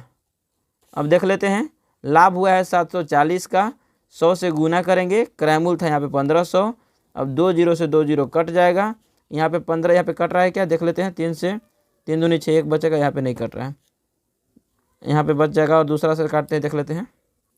तो यहाँ पे जो अंक है आप देख सकते हैं बिल्कुल कटने वाले नहीं है, तो जो कटने वाले नहीं इसको भाग दे लेते हैं। तो 740 को भाग देना है यहाँ पे 15 से, तो यहाँ पे हो जाएगा 15 चौका 60, घटाएंगे यहाँ पे बचेगा आपका 4 से 0 4, और यहाँ पे 7 से 14 हुआ, 0 उतारेंगे। ठीक है, और भी कुछ बचा क्या, 0। ठीक है, अब यहाँ पे हो जाएगा 15 नवा कितना हो जाएगा 135, 15 नवा 135, घटाएंगे यहाँ 5 बचेगा। ठीक है, यहाँ पे 5 बचेगा। अब क्या होगा, यहाँ देखिए 49 आया है, जैसा मैंने पहले बताया था पूर्णांक किस तरह से लिखते हैं, तो भागफल को पहले लिखते हैं तो 49, और उसके बाद शेषफल, शेषफल है 5, और भाग करेंगे, यहाँ पे नीचे है भाजक, भाजक कितना है 15। अब यहाँ पे देखिए मैंने आपको बताया था कि जहाँ कटता है वहाँ पे काट देना चाहिए, तो यहाँ पे आप काटेंगे तो 49 से 5 एकम 5 हो जाएगा, 5 तिया 15 हो जाएगा, यानी कि 1/3 हो जाएगा। तो 49.1/3 जो है इसका आंसर हो जाएगा। ठीक है, तो इसका आंसर लिख लेते हैं यहाँ पे 49.1/3%। ये क्या है, लाभ। ठीक है, तो लाभ बराबर हो रहा है 49.1/3%। तो अब हमारे सामने यहाँ पे प्रश्न संख्या 15, जिसमें कहा जा रहा है कि मोहिता ने 2 रेडियो में से प्रत्येक को रुपये 4000 में बेचा, मतलब उसके पास 2 रेडियो थे और हर एक रेडियो को 4-4 हज़ार रुपये में बेचा। ठीक है, पहला रेडियो पर उसे 5% लाभ तथा दूसरे रेडियो पर उसे 10% की हानि हुई, कुल लाभ अथवा हानि ज्ञात कीजिए। तो सबसे पहले मान लेंगे, माना कि रेडियो का क्रय मूल्य 100%, चूँकि यहाँ प्रतिशत में दिया इसलिए प्रतिशत में ही मानेंगे। ठीक है, 100%। यहाँ पे अगर आप ध्यान देंगे तो 2 प्रश्न को एक ही में अटैच किया हुआ है। अगर आपसे एक पूछा जाता है कि मान लीजिए 4000 रुपये में वो रेडियो को बेचती है, तो इसका बताइए 5% लाभ पर बेचती है, तो उसका लाभ या हानि निकाले, तो आसान था। लेकिन यहाँ पे 2 प्रश्न को अटैच किया है, एक में कह रहा है कि 4000 रुपये पर उसको 5% का लाभ हो रहा है, दूसरे में कह रहा है कि 10% का हानि हो रहा है। तो देखते हैं किस तरह से हल करेंगे। तो यहाँ पे इतना करने के बाद क्या करना है, देखिए जब पहला रेडियो के लिए पहले हम निकालेंगे। ठीक है, पहला रेडियो क्या है, पहला रेडियो पर उसे 5% का लाभ होता है, तब पहले रेडियो का विक्रय मूल्य, लाभ कब होगा, जब लाभ कब होगा, जब वो रेडियो को बेचेगी, तो यानी कि विक्रय मूल्य। तो क्रय मूल्य जितना था, क्रय मूल्य में इसको लाभ हो रहा है, तो क्रय मूल्य में हमारा मान लिया 100%, तो 100 में हम जोड़ेंगे 5, क्योंकि 5% इसको लाभ हो रहा है, तो 5% जोड़ देंगे, तो यहाँ पे कितना हो जाएगा 105%। अब यहाँ पे एक चीज़ पहले से दिया हुआ है कि इसका जो क्रय मूल्य है, ये जो विक्रय मूल्य है, बेची कितना में है, तो बेची है ये 4000 रुपये में। तो यहाँ पे आप ऐसे भी लिख सकते हैं कि 4000, ठीक है, 4000 बराबर 105%। कोई दिक्कत है क्या, यहाँ तक तो कोई दिक्कत नहीं होना चाहिए, क्योंकि यहाँ पे 4000 रुपये में वो बेच रही है विक्रय मूल्य, और इसका प्रतिशत अगर देखा जाए तो यहाँ पे 105% है, कोई दिक्कत नहीं होना चाहिए। उसके बाद अब देखते हैं आगे।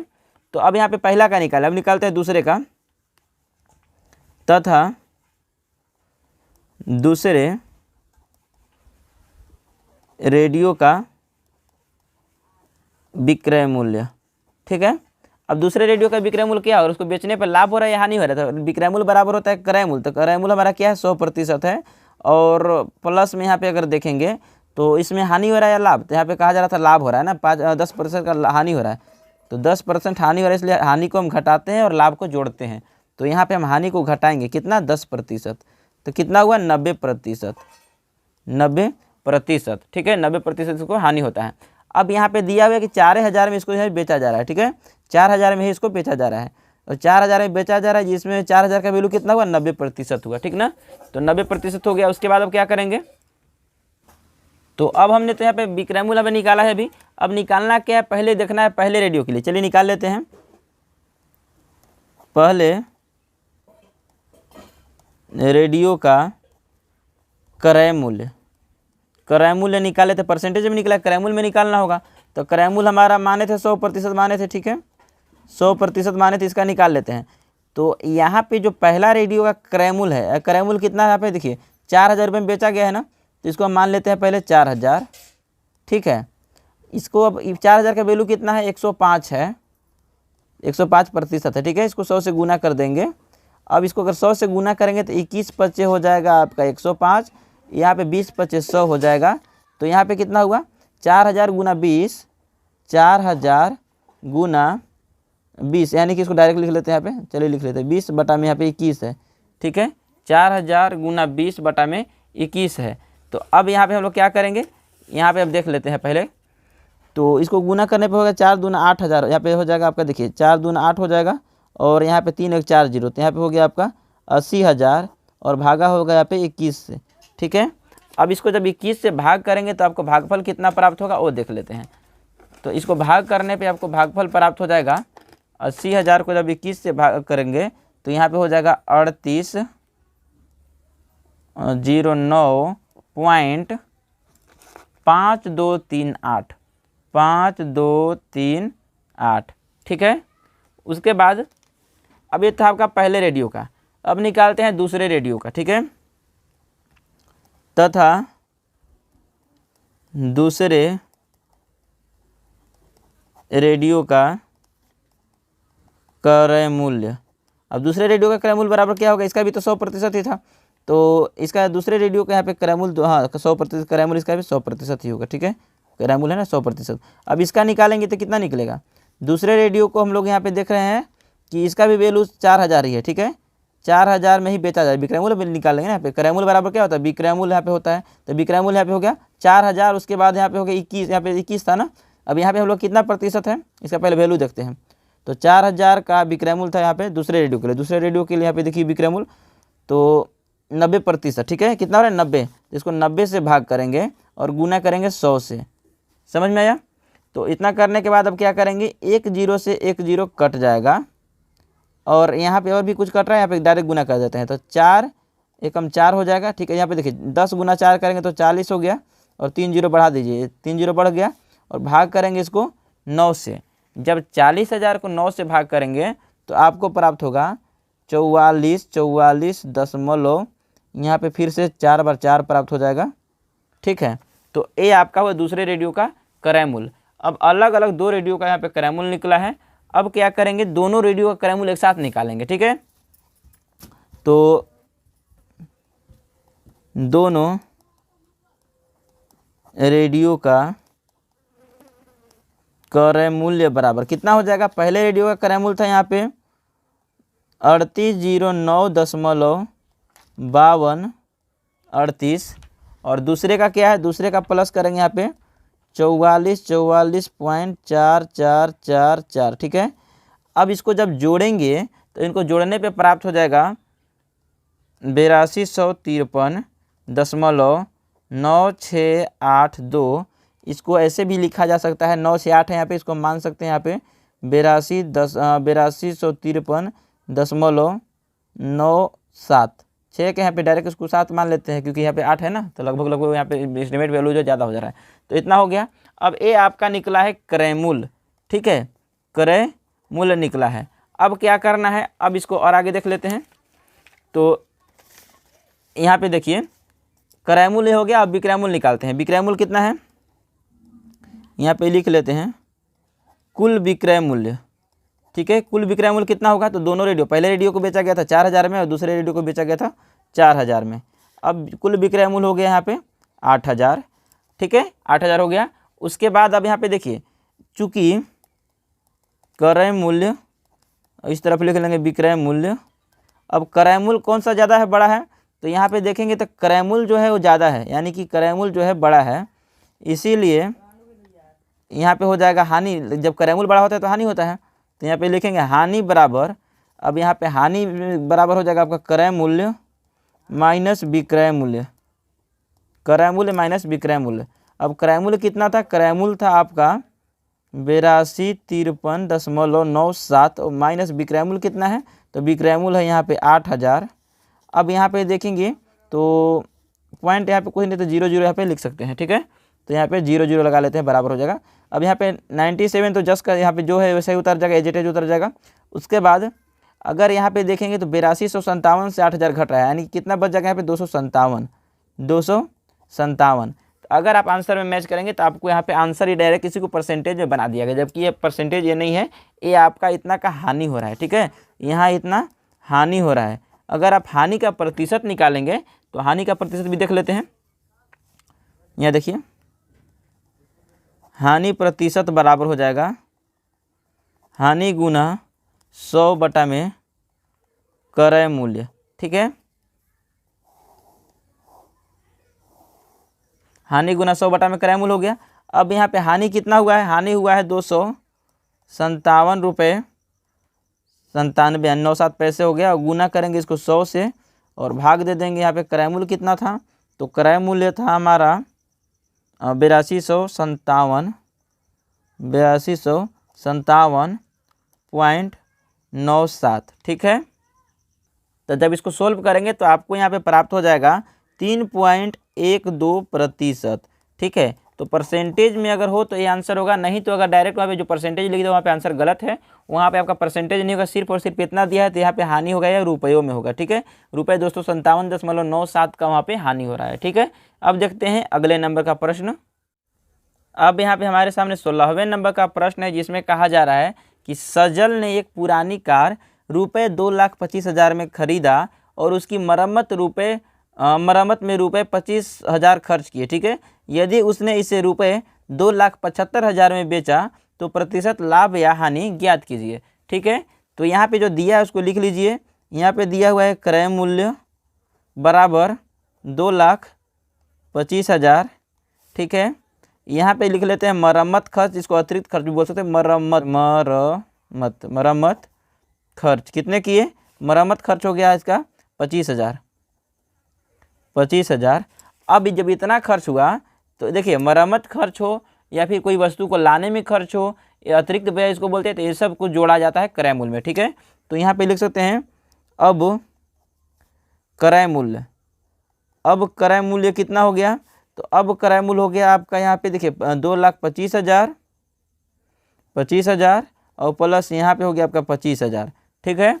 अभी दोनों को जब जोड़ेंगे तो हो जाएगा आपका 2,50,000, ठीक है, 2,50,000। तो क्रय मूल्य कितना है, मेन क्रय मूल्य हम इसको मानेंगे, अभी क्रय मूल्य हमारा है 2,50,000। अब कह रहा है विक्रय मूल्य, ठीक है। विक्रय मूल्य अब देख लेते हैं। विक्रय मूल्य है इसका 2,75,000, ठीक है। तो प्रतिशत लाभ या हानि ज्ञात कीजिए। तो यहाँ पे देखिए अब लिखेंगे, चूँकि इधर लिख लेते हैं एक तरफ क्रय मूल्य और दूसरी तरफ लिख लेते हैं विक्रय मूल्य। अब दोनों में देखिए क्रय मूल्य जो है वो क्रय मूल्य से ज़्यादा है विक्रय मूल्य, तो विक्रय मूल्य बड़ा है, इसीलिए यहाँ पे लाभ हो रहा है, ठीक है। तो लाभ हो रहा है, तो लाभ बराबर क्या होता है, लाभ बराबर होता है आपका विक्रय मूल्य और माइनस लाभ हो रहा है ना, विक्रय मूल्य हो गया और इसमें से घटा देंगे हम क्रय मूल्य। विक्रय मूल्य है यहाँ पे 2,75,000, इसमें से घटा देंगे जो क्रय मूल्य था यानी कि 2,50,000, सॉरी 2,50,000, मरम्मत के खर्च जोड़ेंगे ना, 2,50,000। अब यहाँ पे कितना आया, तो 50 और 25 75 यानी कि 25,000, ठीक है। 25,000 क्या हुआ, ये लाभ हुआ 25,000। अब जब 25,000 लाभ हुआ, अब लाभ का प्रतिशत पूछ रहा था, तो यहाँ पे लिखेंगे अब लाभ प्रतिशत बराबर हो जाएगा, जितना लाभ हो रहा है उसको 100 से गुना करते हैं और बटा में लिख देते हैं यहाँ पे क्रय मूल्य, ठीक है। तो लाभ यहाँ पे हो रहा है 25,000 का और इसका गुना होगा 100 से और भाग कर देंगे, क्रय मूल्य हमारा था 2,50,000, ठीक है, 2,50,000।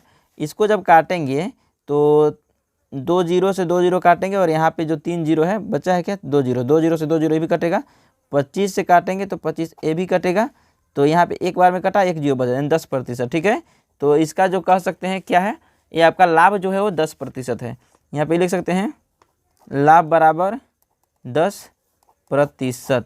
ठीक है, तो यहाँ पे हम देखते हैं 17वें नंबर का प्रश्न, जिसमें कहा जा रहा है कि 4 कलमों का विक्रय मूल्य 3 कलमों के क्रय मूल्य के बराबर है, तो लाभ या हानि ज्ञात कीजिए।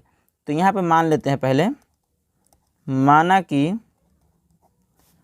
कि एक कलम का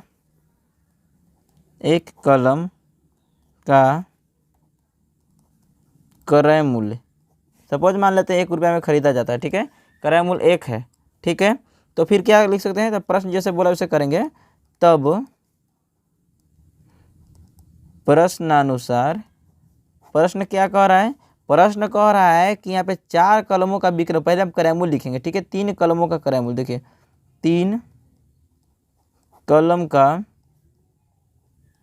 क्रय मूल्य जो है वो 4 कलम के विक्रय मूल्य के बराबर है, तो बराबर है 4 कलम का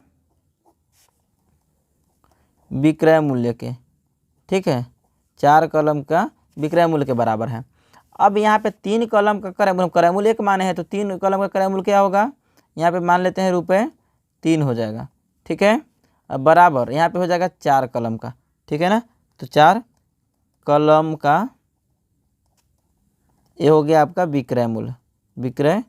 इसका मतलब क्या हुआ, इसका मतलब देखिए 4 कलम का जो विक्रय मूल्य ₹3 है, चूँकि 4 कलम का विक्रय मूल्य ₹3 है। ठीक है, इसीलिए अब यहाँ पे 3 कलम का क्या होगा, 4 कलम का तो ये क्रय मूल्य होगा, विक्रय मूल्य हो गया, इसलिए 4 कलम का। ठीक है, 4 कलम का अब क्रय मूल्य क्या होगा, तो क्रय मूल्य तो वही होगा, 1 रुपया माने हैं, तो यहाँ पे हो जाएगा ₹4 होगा। ठीक है, ₹4 है, यह होगा ₹4 होगा। अब यहाँ पे लिख सकते हैं, तो यहाँ पे देखेंगे, चूँकि ध्यान दीजिए, चूँकि यहाँ पे देखिए कलम का जो है वो इधर लिख लीजिए पहले, दूसरे बताया था यहाँ पे क्रय मूल्य और विक्रय मूल्य ना, तो यहाँ पे लिखेंगे क्रय मूल्य और इस तरफ लिख लेंगे विक्रय मूल्य। अब यहाँ पे क्या कर सकते हैं, क्रय मूल्य कितना है, क्रय मूल्य और विक्रय मूल्य में कौन बड़ा है, तो क्रय मूल्य और विक्रय मूल्य में देखेंगे तो विक्रय मूल्य जो है वह छोटा है, और क्रय मूल्य जो है यहाँ देख सकते हैं क्रय मूल्य 4 है तो बड़ा है, और विक्रय मूल्य 3 है तो छोटा है। इसीलिए यहाँ पे हो जाएगा हमारा हानि, और हानि के बराबर क्या होता है, क्रय मूल्य और माइनस विक्रय मूल्य। ठीक है, अब क्रय मूल्य कितना है, तो क्रय मूल्य अगर आप ध्यान देंगे तो यहाँ पे 4 रुपये है, और विक्रय मूल्य कितना है, 3 रुपये है, तो इसलिए हानि हुआ आप देख सकते हैं 1 रुपये का। ठीक है, हानि कितना का हुआ, 1 रुपये का। अब यहाँ पे निकालेंगे अब हानि प्रतिशत बराबर, अगर आप ऐसे एक लिखेंगे तो गलत हो जाएगा, क्योंकि हम यहाँ पे माने हैं ना, खुद से माने कि 1 रुपये यहाँ पे इसका जो पेन का क्रय मूल्य है, तो यहाँ पे हानि बता देंगे परसेंटेज में तो ज़्यादा क्लियर रहेगा। तो हानि बराबर हो जाएगा यहाँ पे हानि गुना 100 बटा में क्रय मूल्य। अब हानि देखिए, हानि कितना, 1 रुपये का 100 से गुना करेंगे, भाग कर देंगे, यहाँ पे क्रय मूल्य कितना था, यहाँ पे देखिए क्रय मूल्य यहाँ पे है 4। ठीक है, तो 4 से काटेंगे, 25 चौका 100, तो यहाँ पे 25% जो हुआ वो हानि हो गया। ठीक है, तो इसका उत्तर हो जाएगा 25%। अब देखते हैं 18वें नंबर का प्रश्न, जिसमें कहा जा रहा है यदि कोई बैटरी 4% हानि के जगह 4% लाभ पर बेचा जाए तो ₹6 अधिक प्राप्त होता, बैटरी का क्रय मूल्य ज्ञात कीजिए। ठीक है, अब यहाँ पे पहले मान लेंगे, माना कि जब दिया नहीं होता तो मान लेते, माना कि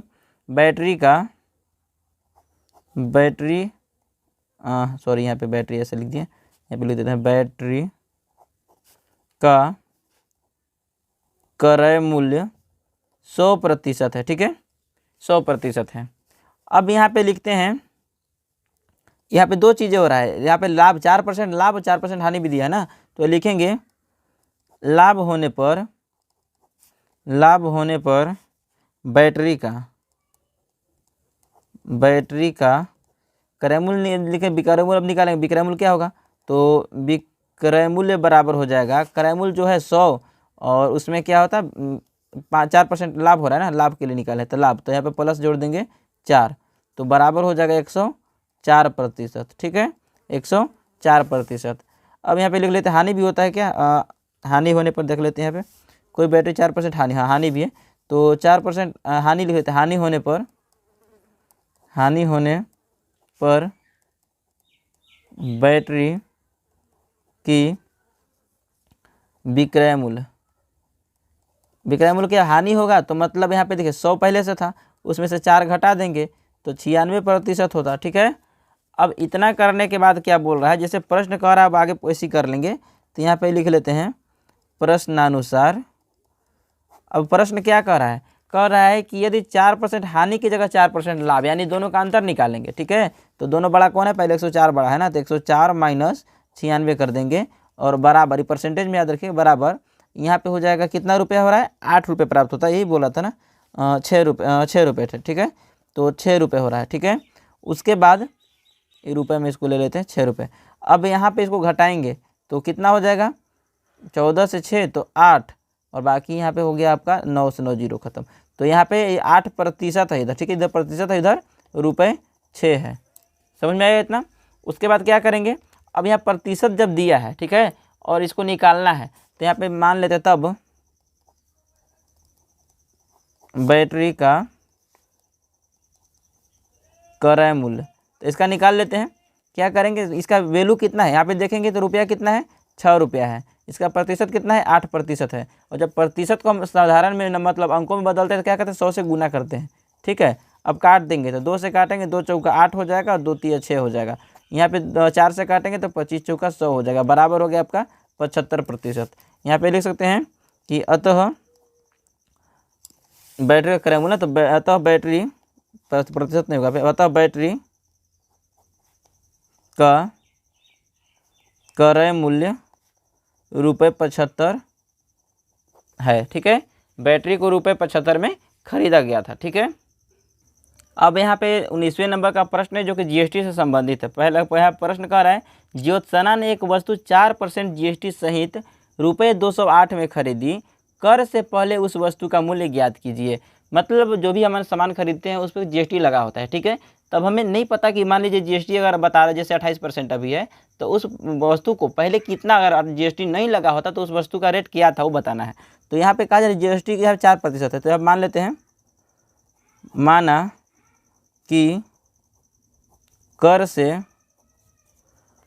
पहले वस्तु का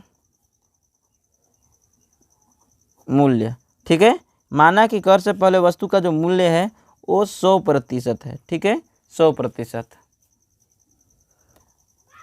कर कितना है, यानी कि टैक्स कितना है, कर का मतलब टैक्स होता है ना, टैक्स कितना है, 4%। अब यहाँ पे लिख लेते हैं कर के बाद वस्तु का मूल्य कितना हो जाएगा, तो इसका हो जाएगा 100, यहाँ देखिए 100 प्लस 4 बराबर हो जाएगा आपका 104%। ठीक है, तो वस्तु का मूल्य कितना हो जाएगा, 104%।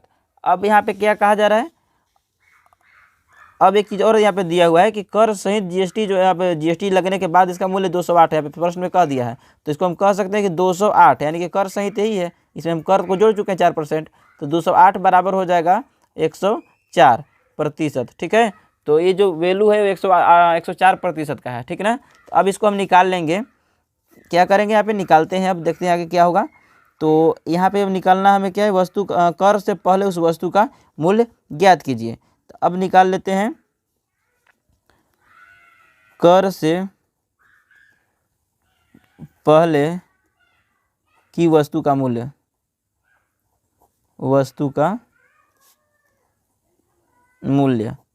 अब कर से पहले हम माने थे यहाँ पे देखिए 100%। ठीक है, तो यहाँ पे हम लिख लेते हैं 100% इधर है। ठीक है ना, 100% हम निकाल रहे हैं कितना था, तो उसके लिए क्या करेंगे, यहाँ जितना आपका मूल्य 208 है ना, प्रतिशत वाला को नीचे लिखेंगे, 104% है, 104 को हम नीचे लिखेंगे, मूल्य कितना है 208 है, और इसको गुना करेंगे 100 से, क्योंकि यहाँ पे प्रतिशत में था, इसको हम प्रतिशत से बदल रहे हैं नॉर्मल में, तो यहाँ पे 104 को काटेंगे तो 2 बार में यहाँ पे हो जाएगा, और बराबर अगर देखें तो 100 गुना 2 करेंगे तो यहाँ पे 200 रुपये प्राप्त हो जाएगा। यानी कि 100% वस्तु का मूल्य कितना है, 100% मतलब कर से पहले का वस्तु का मूल्य कितना है, 200 रुपये है। ठीक है, और 4% GST लग गया तो यहाँ पे हो गया आपका 8 रुपया इसका हो जाएगा, ठीक है। तो 208 हो जाएगा।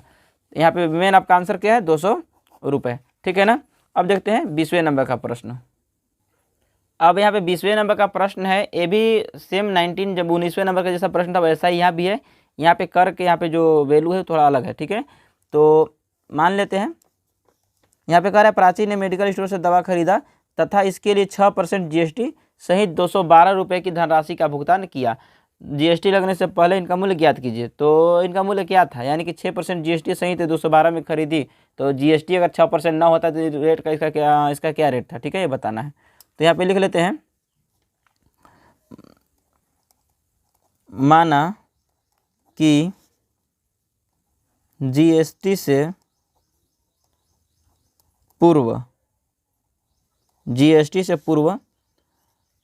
दवा का मूल्य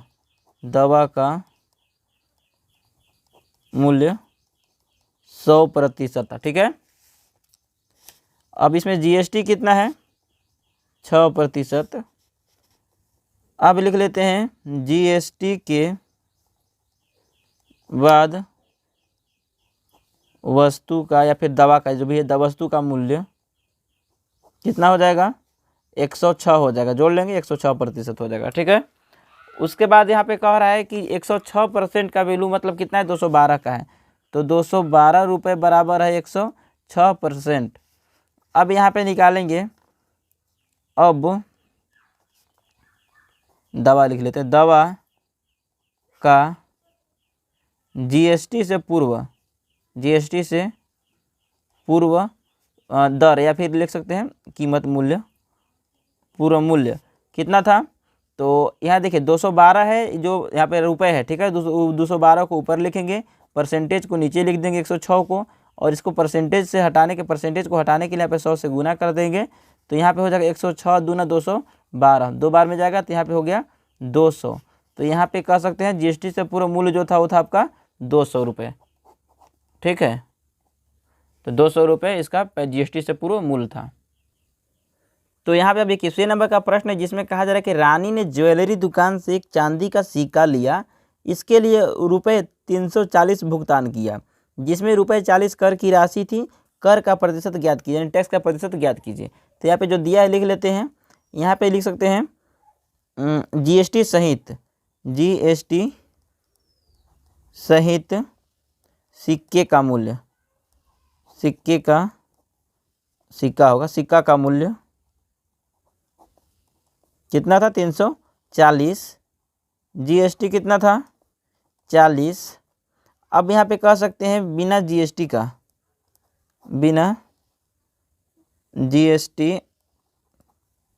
का या बिना कर का, ठीक है, बिना कर का सिक्का का मूल्य कितना होगा। अभी जो रेट है 340 है, इसमें से कर की राशि को घटा देंगे तो यहाँ पे हो जाएगा आपका 300 रुपये, ठीक है, 300 रुपये हो गया। अब इसका क्या करना है, अब इसका कहा जा रहा है कि GST जो है उसका प्रतिशत निकालिए। तो अब हमें इसका निकालने की ज़रूरत क्या पड़ा, इसमें सवाल फार्मूला जब बनाएंगे तो फार्मूला में यहाँ पे ज़रूरत पड़ेगा। तो यहाँ पे लिख सकते हैं GST का प्रतिशत बराबर क्या निकालेंगे, यहाँ पे जितना GST लग रहा है, ठीक है, यानी कर, इसको 100 से गुना करेंगे और बिना GST का जो यहाँ पे मूल्य है उसको लिखेंगे। तो बिना GST का मूल्य कितना है, 300 है। तो यहाँ पे हम लिख सकते हैं GST कितना था, यहाँ पे GST था 40, इसको गुना करेंगे 100 से और भाग देंगे यहाँ पे 300 से, 2 जीरो से 2 जीरो कट जाएगा और यहाँ पे 3 से कट जाएगा क्या, इसको देख लेते हैं काट करके। तो 3 से काटेंगे तो 3 एकम 3 हो जाएगा, यहाँ पे देखिए 40 बट्टा में यहाँ पे 3 लिख लेते हैं। अब यहाँ पे अगर काटेंगे तो 3 एकम 3 हो गया, यहाँ पे बचा 1, 3 तिरिक 9, यहाँ पे बचा 1, तो 1 पूर्णांक हो गया, ऊपर विशेषफल ऊपर चला गया, 3 यहाँ पे नीचे आ गया। तो इतना प्रतिशत जो है उसको यहाँ पे GST है, ठीक है, यानी कि 40 रुपये GST का मतलब है 13.1/3% GST इसमें लगा हुआ है। तो आज के इस वीडियो में हमने प्रश्नावली जो 9.2 है उसके सारे प्रश्न उत्तरों को हमने कंप्लीट कर लिया है। तो दोस्तों उम्मीद करता हूँ कि आपको वीडियो पसंद आया होगा। अगर वीडियो पसंद आया हो तो वीडियो को लाइक कीजिएगा, अपने दोस्तों में शेयर कीजिएगा और ऐसे ही नई इन्फॉर्मेटिव वीडियो के लिए हमारे चैनल को सब्सक्राइब करके बेल आइकन को जरूर प्रेस कीजिएगा। धन्यवाद दोस्तों।